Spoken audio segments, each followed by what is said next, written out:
Hello.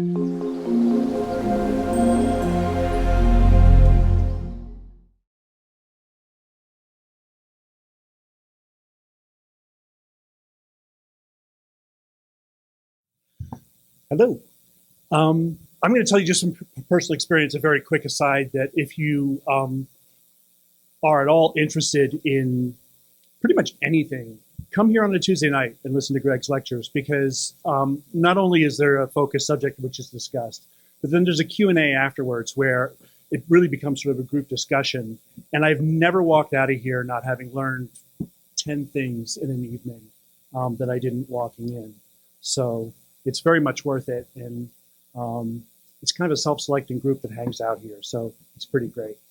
I am, in fact, the artist in residence and curator. Jeff is going to be talking about many things tonight. I met him actually as a meditation instructor. I've been meditating for 9 years. It'll be 10 in June. And it was really, for me, I was just looking for a simple way to recharge. And I had a lot of misconceptions about how meditation worked and all that stuff. But I studied with Emily Graven, who happened to be a neighbor of mine. And a few years later, I said, this is going on. I'm losing a little bit of focus. And she said, yeah, you're probably ready for advanced. And she recommended Jeff. And that's how we met. We've had a lot of cross-pollination ever since. The series that I actually photographed here, one of the key test pieces I did was actually of a copy of the Bhagavad Gita that Jeff had. And that led to this enormous body of work. As a curator, I was introduced to the work of Linda Connor by Jeff, which for me is a major find. I think she's a remarkable person and a remarkable artist, and she's actually in the show. She's a Guggenheim Fellow, she's won a couple of NEA awards, and is an amazing person to boot. Jeff is also an artist, and he does these wonderful portraits of people while they're meditating and after they've come out of it. And he presents them as diptychs. So one is when the person's, as I call it, away, and one as they're awake, as they've come back. And one of the beautiful aspects of that work when you see it, and that struck me as we did the installation of it, is that the space between the two photographs is that liminal stage you cross to come back. It's really remarkable work, and it's worth seeing. And he actually uses a large format camera. It's a tintype process. So there's a bit of time compression as well. The exposure time is minutes, which means that he's actually, as he puts it, he's acquired a chunk of time without even a shutter to slice it. It's beautiful work. So I'm going to quote some things that I learned about Jeff in person, and also some stuff that I learned about him on Wikipedia and on his own website. He was born in Billings, Montana, which makes him a true cosmic cowboy. He's been studying meditation for 40 years. He's taught in Mexico City, Chicago, Montana, Wyoming, New York, and of course here in LA. As well as recommending Greg's classes on Tuesday evenings. I also recommend attending Jeff's gatherings on Sunday mornings. You do them at home at this moment, at your place, your studio? Yeah, and my wife and I actually, we haven't been in a while, and I think we're actually due to start coming back, but it's a great way to recharge and learn a little bit, and basically there's a discussion and then Jeff leads a meditation, and it's really a wonderful thing.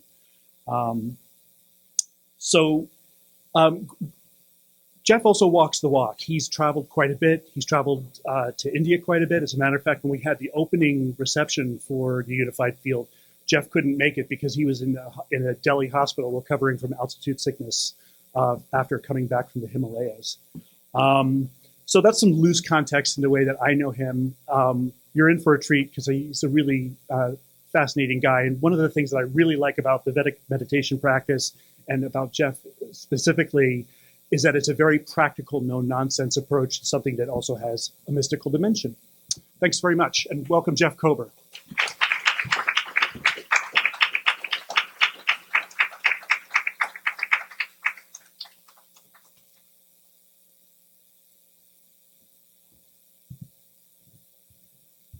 Hello. I've never actually given a lecture before, so I don't know what we're in for, nor do you. Um, Thank you for that fantastic introduction, David. I have to say, I just love this place that we're in. This is, I think I must have been alive back in the 30s when this kind of thing was going on. I spent a lot of time at the Vedanta Temple. One of the most amazing things I've ever experienced in Los Angeles, I was sitting outside the Vedanta Temple meditating, and someone came up and said, "There's a guy who's going to play cello for God. Come." And I went in and there were like 12 people and this guy played cello for 20 minutes and left. And that was art and the divine, as if there were a difference, art and the divine coming together and being given to God and other people being invited to share in that experience and to witness that experience and indeed to be a part of that experience. Because what I teach is Vedic meditation and what I study is the Veda, Vedanta, Advaita. These are all, to me at least, synonymous with each other. And the Veda is a Sanskrit term that means knowledge, and it's actually the knowledge of consciousness. And Vedanta comes from putting Veda and the word Anta together. And Anta is where we get our English word end. So Vedanta is the end of that knowledge. And the end of that knowledge, the ultimate truth expressed in the Veda, is that there is only one thing. And then you can study for years and decades and talk for hours about what does that mean. Well, it goes on further to state that God is, and that I'm conscious, I know that I'm conscious, and there's only one thing. So God and consciousness and I are one thing. I'm just an individual experience of, individual expression of this one whole complete thing, as is everyone else. Vedic meditation is a way of experiencing, to some degree, and sometimes wholly, one's higher self, one's self, capital S, that which I am beyond the ego, beyond the thoughts and feelings and ideas and history of what I am. Vedic meditation uses a mantra which guides my experience of myself to a place beyond thought, transcendent of thought, transcendent of these opinions I have and ideas I have of what I am and what the world is. The word mantra itself comes from two Sanskrit words, manas and trayate. So mantra, actually, manas means mind and trayate means freedom. So a mantra actually is that which brings the mind to the place of freedom, or conversely, that which brings freedom to the mind. And freedom from what? Freedom from the chains of self. Freedom from the need to fill this unfillable hole that I am. Freedom from the opinions of others. Freedom from the fear of death. Freedom from the need to acquire. Freedom from the need to be anything greater or better than one is. And this freedom is, so Advaita is another word to describe this Vedantic truth. Again, we have someone who's a Sanskrit scholar in the audience, so I hope I'm not butchering this too badly. Dvaita is the Sanskrit word for divide. You can see where we get our English word divide from, Dvaita, and it means that which has been divided, that which has been split in two. And in Sanskrit, when you add an A to the beginning of a word, oftentimes you get its opposite. So Dvaita is that which is divided. Advaita is that which has never been divided, that which cannot be divided. And there are neo-Advaitists today who will say, listen, man, all you have to do is just know there's one thing, and that's it. You know, they probably don't say it like that, but I have to make fun of them a little bit. because we once went to a lecture. A friend of ours brings people to her home and has them lecture, and there was a Buddhist nun who came there, and there were I don't know, this many people or more in this woman's living room, and this Buddhist nun I loved what she was saying. It was fascinating. And then someone asked a question. She said, "You know what? You don't have to meditate.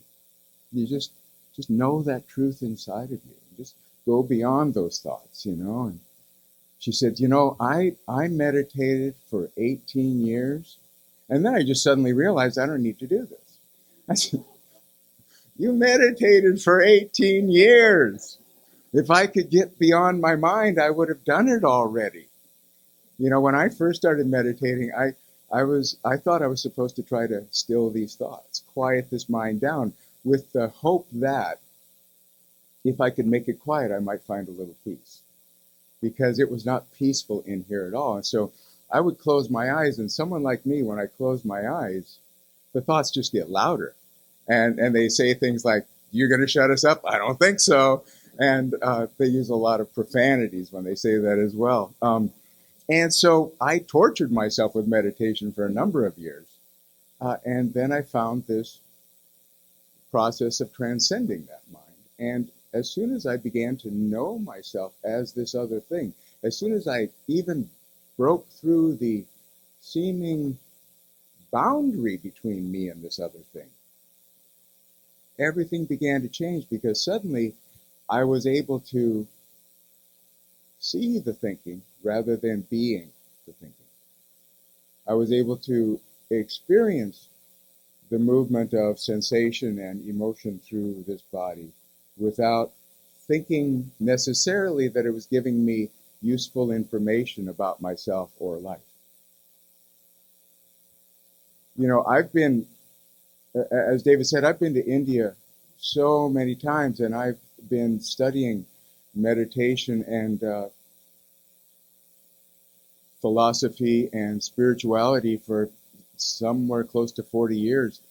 And the inside of my brain, when it starts up, is still saying the same things that it was saying 40 years ago. It's gotten a little more sophisticated, but it's still the same thing. And what it says basically is, you don't deserve to be happy, you don't deserve to be alive. Or some version of that. And then, on its slightly better days, it says, they don't deserve to be happy, they don't deserve to be alive. Homicide is one step up from suicide. And why does it do that? It does that because it's trying to make sense of the way it feels to be me.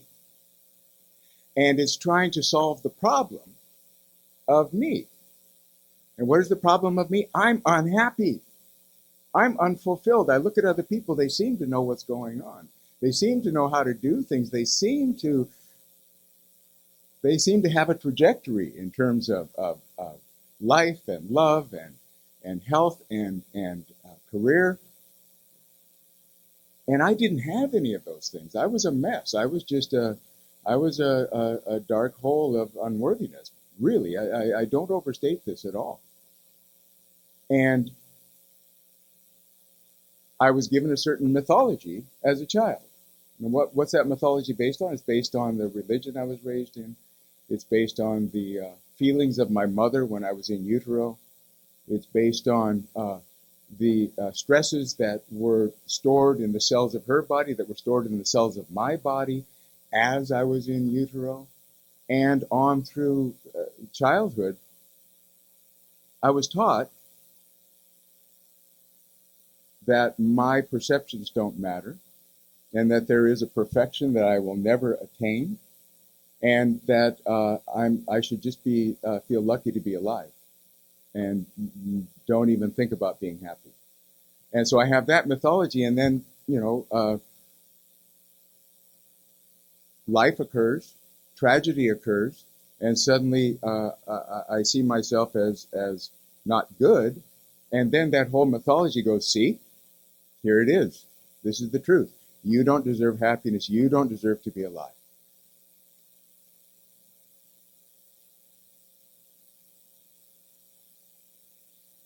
And it's really as simple as this intellect trying to make sense of the way it feels to be me.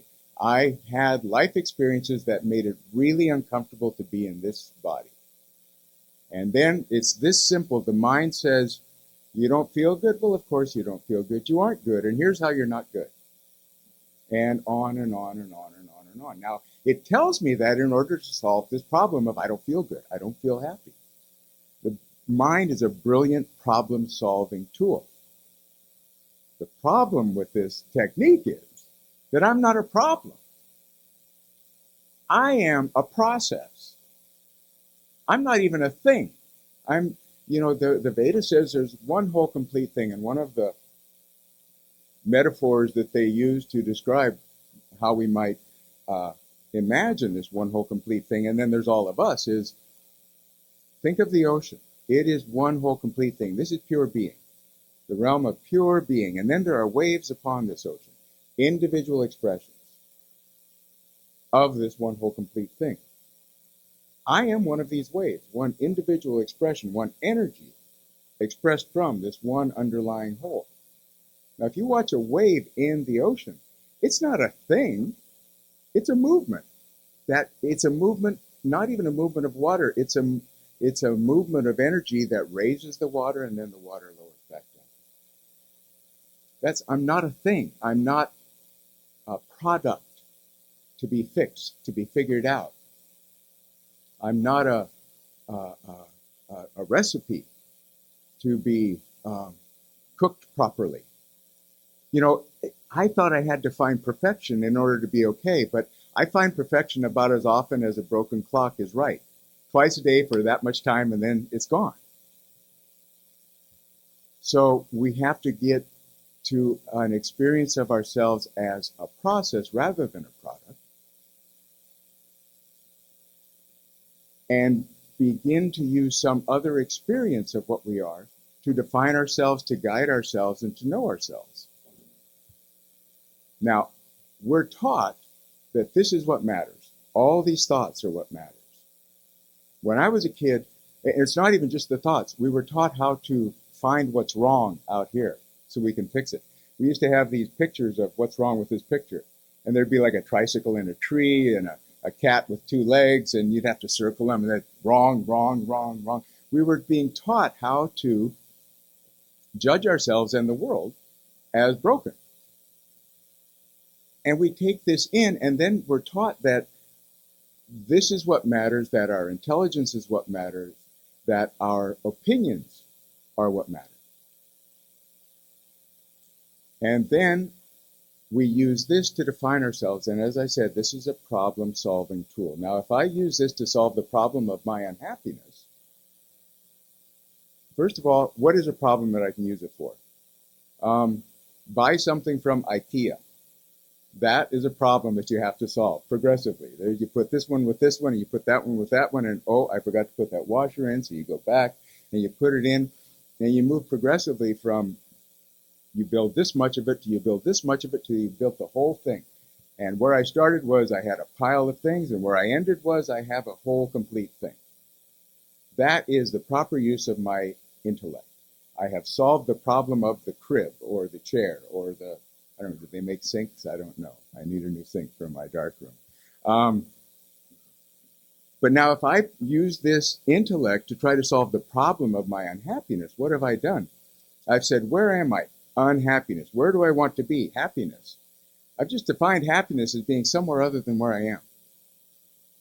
And then I say, okay, what is keeping me from happiness? And there goes my mind telling me every single thing that's keeping me from happiness. You're too old, you're too fat, you should have become a doctor, you should have listened to your mother, you should have been born at a different time, you should have been born a woman, you should have been born gay, you should have been... It goes on and on and on. Once we have the experience of transcending all of this, we start to recognize that what we are is this thing that is this oneness, that is the whole of what is, that is perfect, pure, whole, and complete, has never been touched by anything that has been done to this human, that has never been touched by anything this human has done. That when this body is finished, this expression of life, this experience of life in it will move on to something else. This is not what I am. Now, you can approach that intellectually.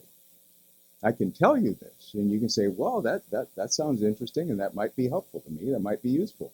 But for me, I was so at the mercy of my thinking, and so at the mercy of the experience of me and the discomfort of it and the unhappiness of it, that I was never able just to let go of all that and know this underlying truth. What I was able to do was to progressively, day by day, transcend this untruth of me in order to get in touch with this underlying truth of me. And as I did that, I was able to begin to look at the system of me. How does this thing work? Where do these feelings come from? What do I do when I have these feelings? What are these feelings? Well, as it turns out, in the studies I've done, I've found the simplest way for me to understand this is to recognize that I am not a human trying to have a spiritual connection. But just like that image of a wave upon the ocean, I am, in fact, spirit having a human experience. That I am spirit becoming embodied in order to have the experience of being human. And the downside of that is I have to be human. And being human means that I am an animal with a cerebral cortex that can tell me stories about what it means that I just did that and that and that, and what it means that I'm feeling this and this. And what does an animal concern itself with? Survival first, survival of the species second, comfort third. Survival first, you are not going to get me. I wanted to kill myself when I was a teenager, I couldn't. Survival instinct was so strong in me, I couldn't even get close to it. Survival of the species, is that an appropriate procreation partner? Oh, is that one? Oh, there's another one. You know, I mean, if you've ever been a 14-year-old boy, that's what happens. And then comfort third. Hey, we can go to this lecture. No, man, I just got this new pot, and you know, they just dropped, I don't know where they just dropped. They just dropped some new show. You know, comfort. It's like, comfort is really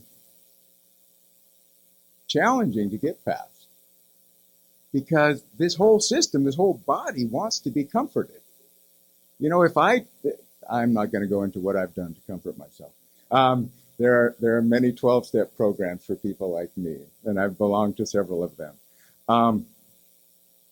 But before I meditate, then I'm at the mercy of this. I have fight, flight, freeze syndrome happening all the time.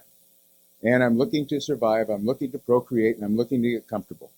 And then fight, flight, freeze comes in, and flight comes up, and then I'm scared. And then I tell myself a story about me being scared, and I'm a man, and I'm from Montana. Montana men are not supposed to be scared, you know? And then I freeze, and oh, yeah, there's more fear. You know, your father was right. And then there's fight. You know what, Dad?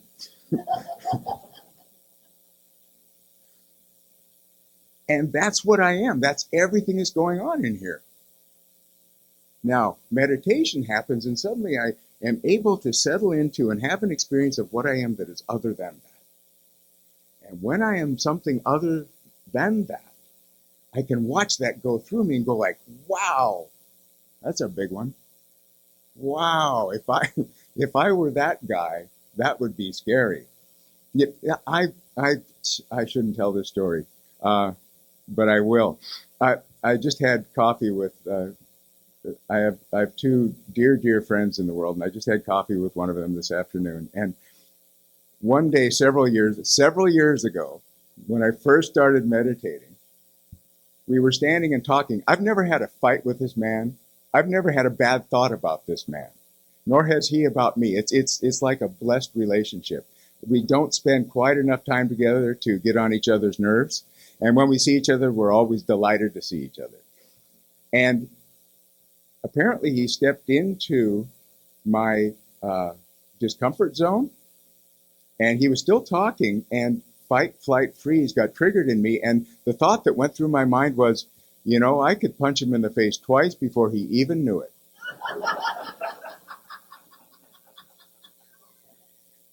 Now, you might know from me saying that it's something of my history, but the fact is, if that was me, I would have to say, Matt, you got to get away from me, brother, because I'm no good for you.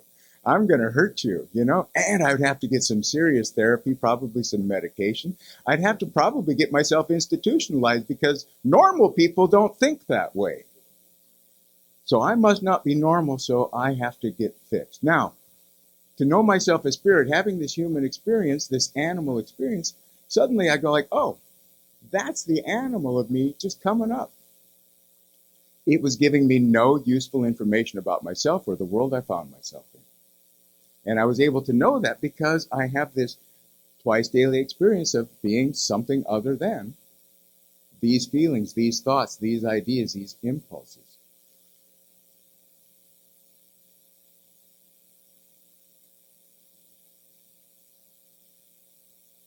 The word for totality in Sanskrit is Brahman, Brahman.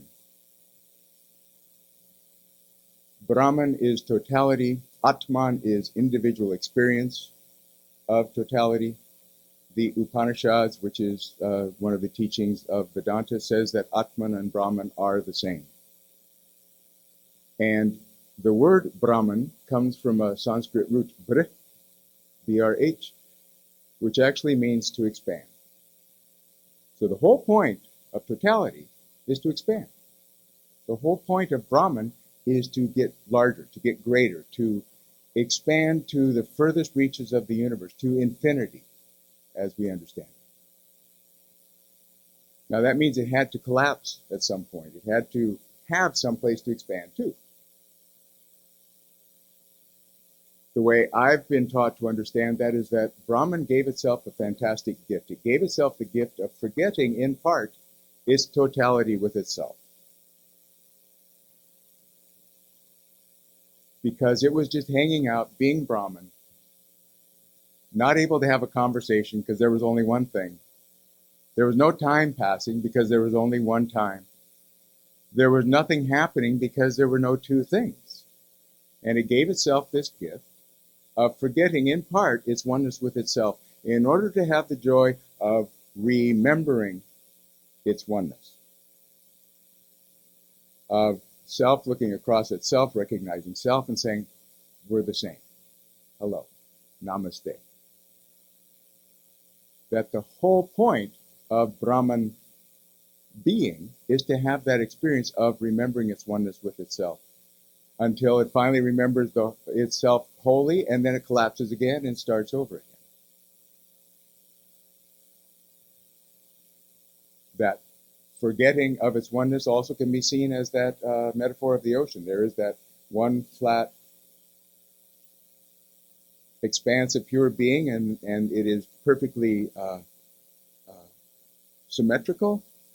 And then suddenly there is a wave that is formed in that. Suddenly we have amplitude and frequency. We have height. We have two things. We have water that is here and water that is here. There are two things, and the whole relative world comes into existence. Now, Atman and Brahman are one. That means that what I am in this place transcendent of my individuality is this one whole complete thing.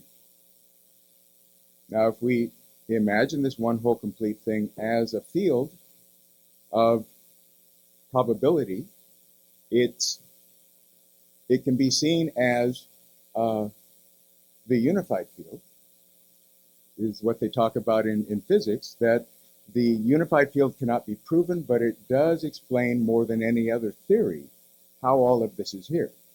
That there is simply there are waves of probability, and then when something is looked for, suddenly a point appears, suddenly matter occurs.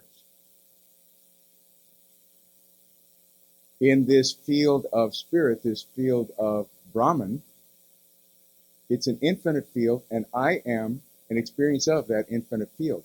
Now, in an infinite field, each point is by definition the center of that field. I am the center of that field, as you are the center of that field. It's not possible that I am other than you. Has anyone ever yelled at someone in traffic and felt good about it? God, that felt so good. Wow, I hope I get to do that again today.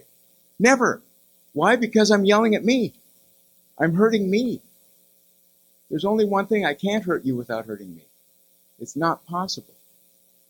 So we start to look at life from this other perspective, and suddenly there's a reason for me not to be an ass. You know, I need reasons for that. I live in Los Angeles. I'm in the entertainment business. Give me a reason to be nice.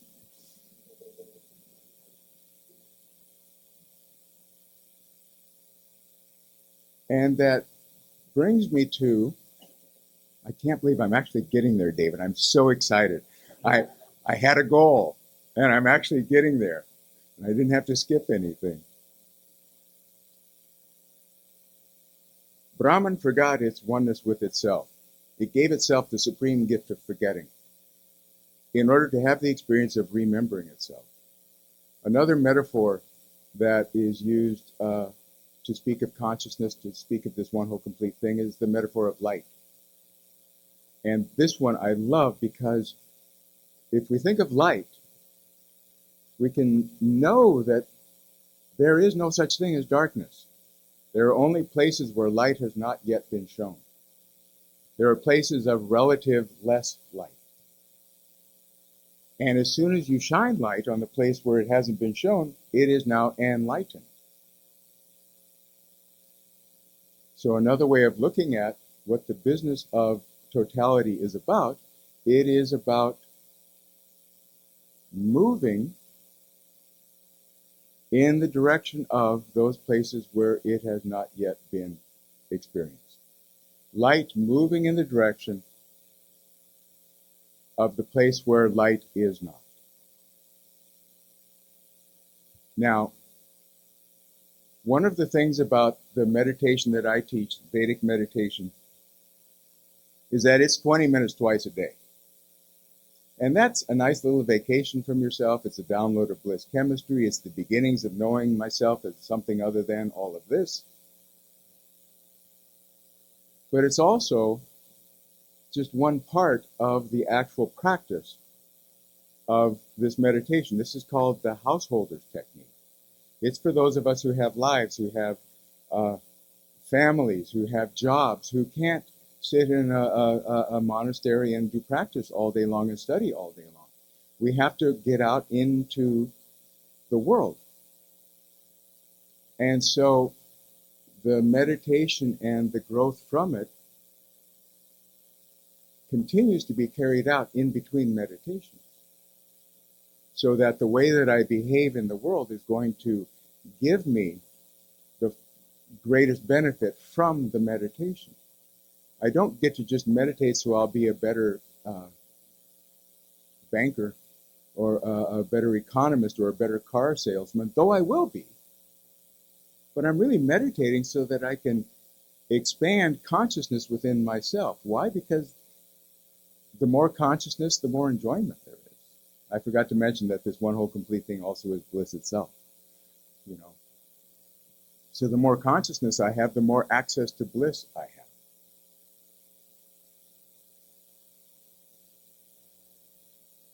So I sit in meditation, I drop into this experience that is beyond thought, beyond individuality, beyond the ego. I come back out into the world, I'm a bit more relaxed, a bit less filled with stress, a bit more ready to walk into the day. Now, how am I going to walk into this day? Well, I'm going to look at the underlying truth and know what aspects of it I actually can embrace for myself. And what are those aspects? It is flowing light from where it is to where it isn't. That becomes my job. It becomes my job to walk into the world offering of myself to the world. rather than looking for what I can get from the world. And this begins to work on me in so many different ways. Number one, if I'm needy, I can't do it. If I'm needy, I walk into a room and you've got to smile at me. You've got to approve of me, or you've got to give me evidence to know that I don't need your approval. One of those things. Or you can be my friend, and then we just know, yeah, we can point at those other people and judge them together. But if I'm unfulfilled, I need. And you get to my age and you're unfulfilled, you start going like, maybe it's not available. Then I become bitter. Then I'm drinking beer and watching TV and smoking a cigarette and just waiting for it to be over. Not that I had anyone in my life that did that, but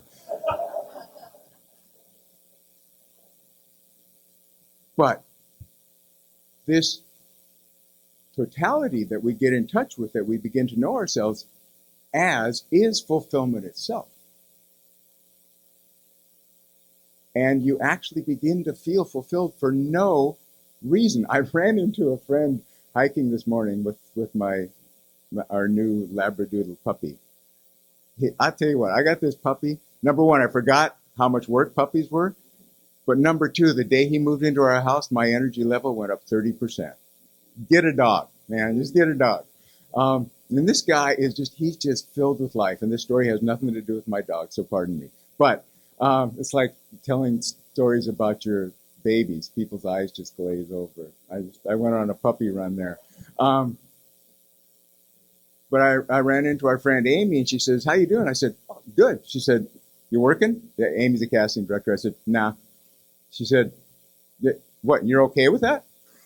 I said, "Yeah. Well, what am I going to do?" I said, I'm teaching some meditation. I'm busy. And she was just like, she couldn't handle it. She just started walking the other direction. It's like, wait, you're supposed to be unhappy about that. You're an actor. Well, why would I do that to myself? Oh my God. And because it doesn't matter. It literally doesn't matter. If I'm doing this work properly, I am fulfillment itself here. I need nothing from you, nor can you take away at all from the fulfillment that I am. Now, what is that? That's freedom. That's amazing. And then I can actually posit to myself, okay, if I don't need anything from out here, what am I doing here? Now, I could just say, nothing. I'm going back to my room and meditate. That's cosmic consciousness. That's like the world can't offer me anything. I'm out of here. But I'm still in a body. That means I still have a job to do. So what's my job? My job is to offer myself to the world in whatever way that looks like. And that means when I go to Whole Foods, I'm not there to get groceries, though I have a list that I'm going to fulfill.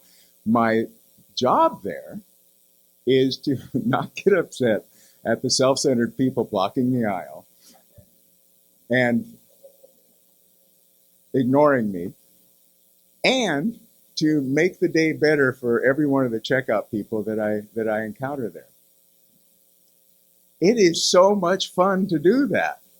And I'm not doing it in a jerky way like, your crazy uncle who comes around and tells bad stories. There's a guy, Nathan, who comes out from behind his cash register and hugs me every time he sees me, just because we love each other. Why do we love each other? Because we're the same thing. Because the whole point of being here is to love each other. The whole point of being here is for self to recognize self. We humans call that flow of self to self, of consciousness to consciousness. We call that love. It's the whole point of being here. And if I don't have it here, I can't offer it to you. I can't flow it to you. But if I look at what consciousness is about, if I look at what's going on in consciousness itself, this is what it's doing. It is light flowing from where it is to where it isn't. And it's my job in the world to do that as well. Now, knowing myself as fulfillment is an essential part of that.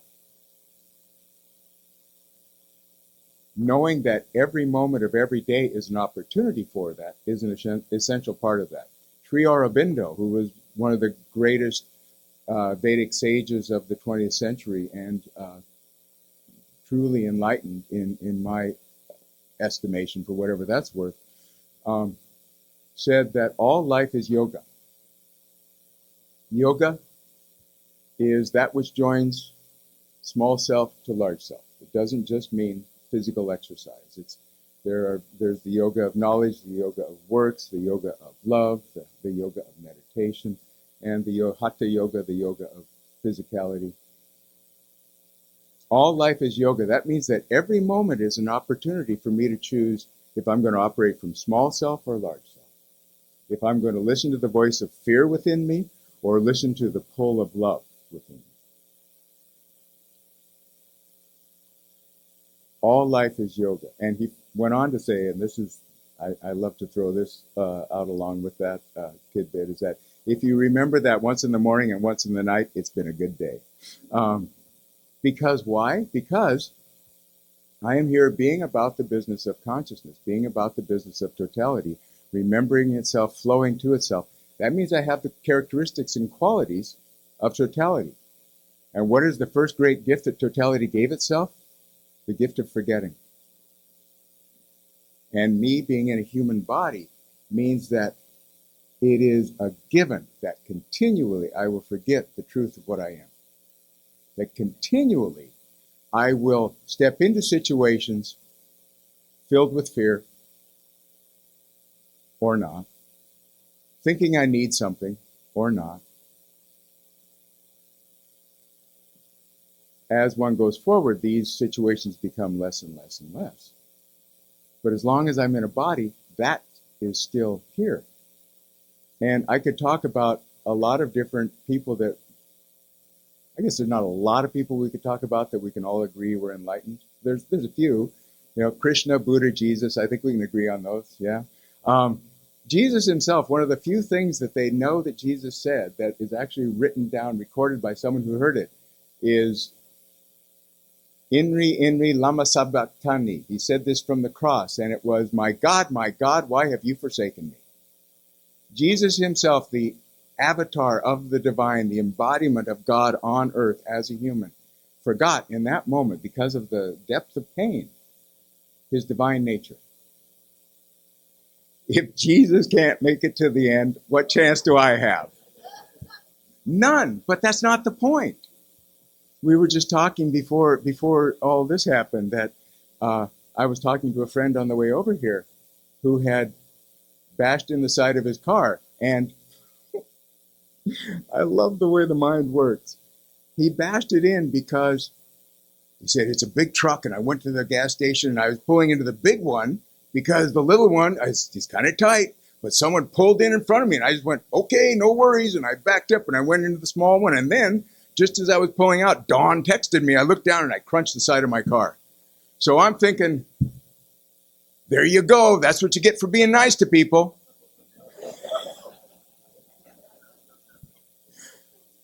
Okay, Finn, that's one way to take that. I would say that's what you get for texting while driving. That's what I would say. And he went, oh, yeah, okay. And then I said, and listen, man. He said, then how do I not beat myself up for texting while driving? Well, you learn from it, right? He said, yeah, I'm never going to do that again. I said, and this is back to where I started this. We were talking about the fact that humans learn by making mistakes. I came out of the gate thinking I was supposed to know how to do it. I've never done it before. How should I know how to do it? We fall in love when we're teenagers. We think we should know how to do it. Yeah, right. It's a shit show. Is that okay here? I'm not, okay. It's just insanity. You're being thrown around by your hormones and by your needs and wants and desires. You don't know how to do that. And anyone who says they do is lying. You don't know how to do it. And so we do it one way and we go like, that did not work out. And then we say, how did you do it? And they say, all right, I tried this. I'll try that. And it's, well, that worked a little better, but still. And then we just keep trying different things until we find the one that suits us.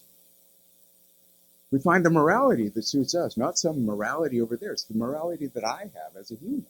as a spirit having this human experience.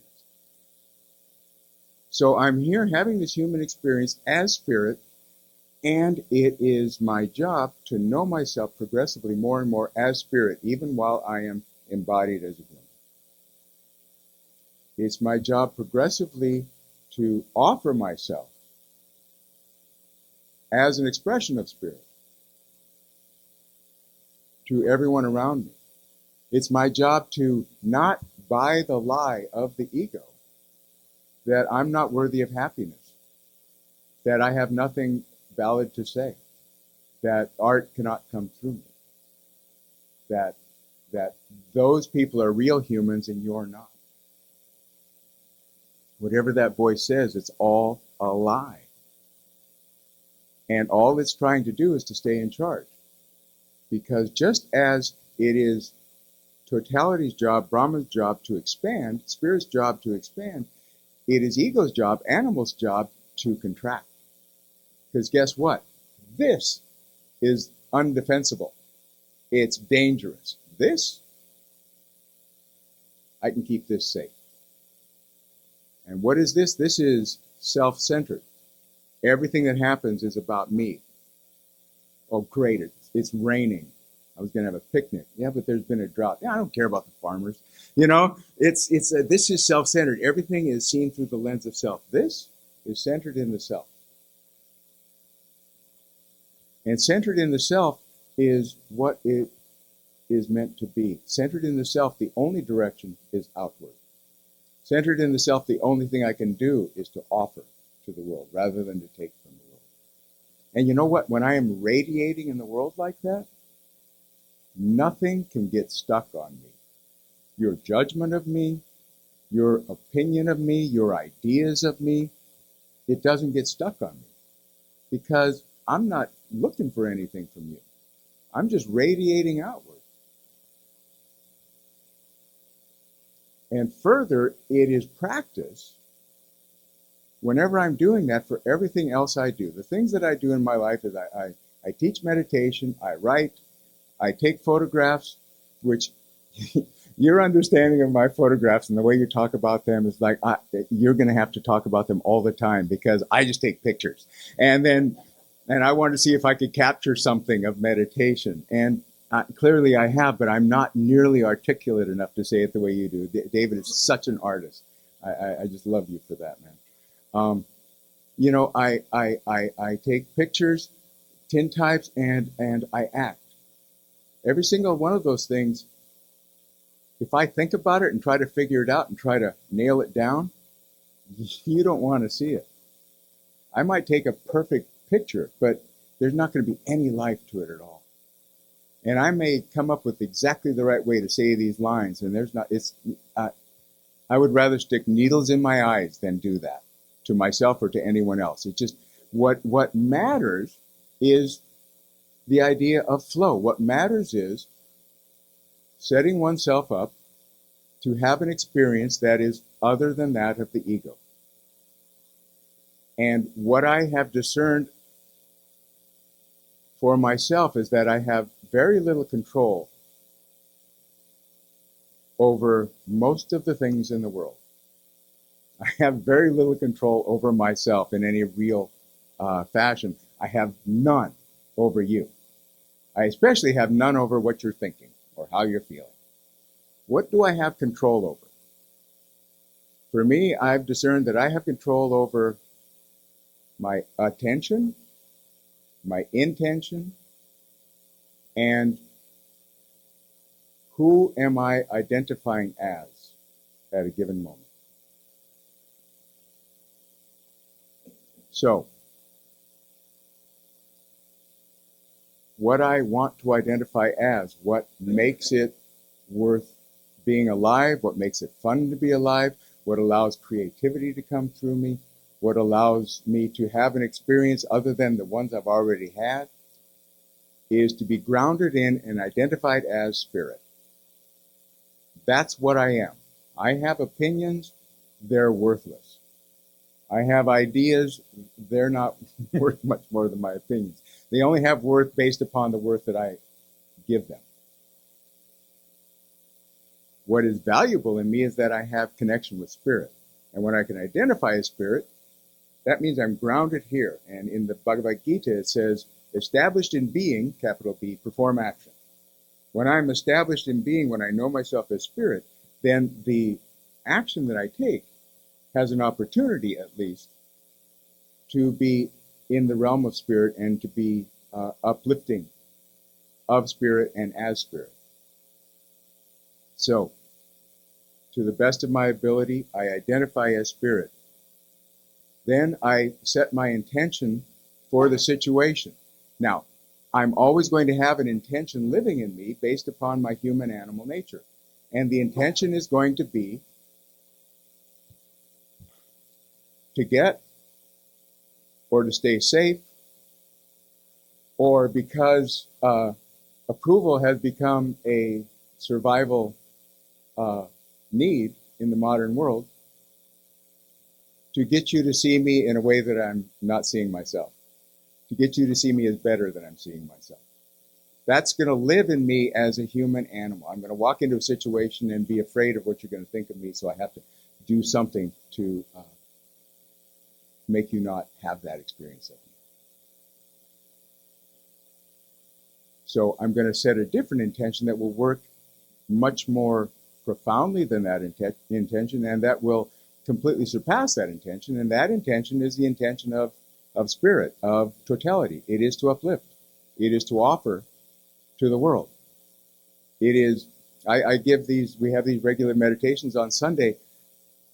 My wife and I agreed when I became a meditation teacher about 12 years ago, we agreed that we would offer a weekly meditation back to the community just so that there was a place people could come and have the experience of group meditation and have a way to restart their program, because you can learn to meditate and then you get things a little bit better and then you quit, and then you go looking for an answer somewhere else where you have it in your pocket. So you come back to our house on a Sunday and I remind you, meditate. It's good for you. Oh, good. Okay. And then they meditate. But I have one intention when I sit there and talk to people and ask questions and have conversations, which is to uplift. And to anyone who comes there on a Sunday, I want them to feel better walking out the door than they did walking in. It's really a simple, small intention. But, if I wanted to get money from you or approval from you or love from you, that would be so much work. I'd have to, oh my God. Not just you, because, okay, I got you, and I've got to work. Oh, that one's frowning. I got to work on them a little bit. And how you doing? It's, oh my God. I couldn't do it. But just this intention to uplift, to offer light where it's not, that's simple. And for me, I need simple. I need one note to play. And then, where do I place my attention? I actually have a quote that'll tell you where I place my attention. David Hawkins, who was a modern-day Advaitist and psychiatrist, said, "The inner path is a way of continually being with oneself and life in the world." So that identifying as spirit and knowing that and feeling that and experiencing that, that's being with oneself. And then being with the world, which does not mean being with my thoughts about the world. When I'm with you, I need to be with you. I need to offer my attention to you. To the degree that I'm having thoughts about what you're thinking or thoughts about what you're thinking about me, I'm not with you. I am not being with the world. I must be with the world and offer my attention to the world. So with this, knowing myself as spirit, being about the business of spirit, having the intention of spirit to uplift, to enlighten, to enliven, and then giving my attention to the world rather than to myself and rather than to these inane thoughts that run through my head. I have an opportunity in every situation to have a good experience and to uplift in some way that wasn't happening before I walked through the door. You know, when I was in the hospital in India, it was high altitude sickness and type 1 influenza and pneumonia. And I actually collapsed and was delirious, and I sweated through my clothes and the bed sheets. And you know, for 3 days I was in ICU, and then 3 more days in the hospital. And Adele, poor soul, was in a 5-star hotel, and just mourning my sickness. But I was in that hospital, and we had just come from Badrinath, which is way up in the Himalayas, 5 kilometers from the Tibetan border. And we had been up there with the teacher, Sri M., who actually will be talking here in September. And we'd had some really intensive work with him there, and then come back down the mountain. And I was in that hospital, and I had no idea or thought that I should be anywhere else. I had no thought or idea about why is this happening to me or what is happening to me. I didn't think about, am I going to die or not? I was just there. And there was this moment about 4 days in where I became aware of the fact that my mind was just empty. And Hawkins says in one of his works, you know, if you just stop paying attention to it, it will starve to death. The intellect will eventually peter out, and the chattering will eventually go away. And I was there, and I do spend a lot of time trying not to listen to this. And I looked inside my head. Now, this is going to sound crazy, so, well, so be it. I lived in darkness and despair for decades, for a long time. And the inside of my head was like a pain machine. And anytime I got happy at all, anytime I had the slightest amount of success, I slapped myself back down because I knew that God wanted to kill me. And so I lived in misery, and it was like a factory, a misery factory in here. And I had this moment where I was standing, I don't know, staring at the paint on the wall, because it was as fascinating as anything else in that room. And I looked inside my head, and it was empty rooms and some cobwebs and a few pieces of machinery that had been left behind. But the factory had been disassembled. It was no longer running.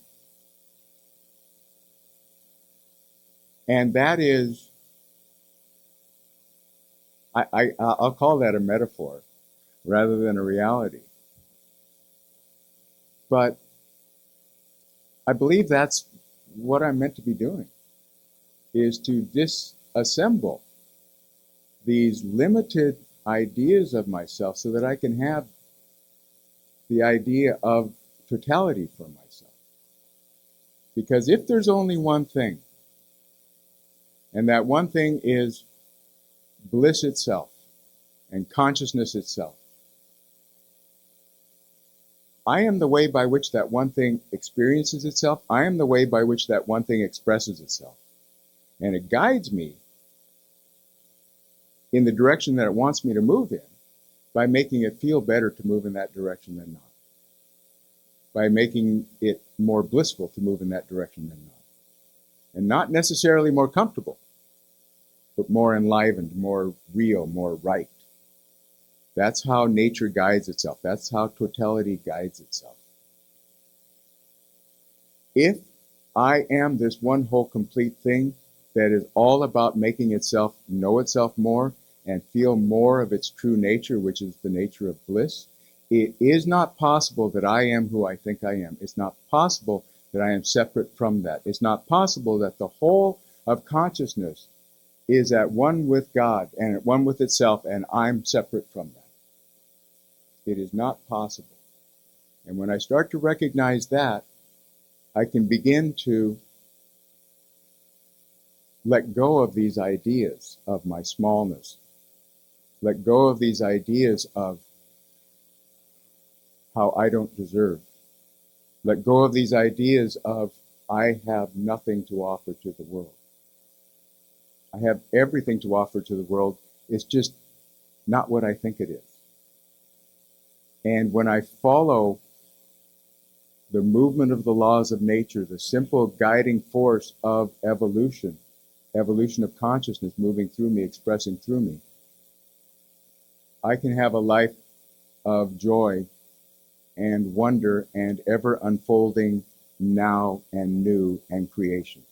I believe it's why I'm here, and I believe it's why we're here.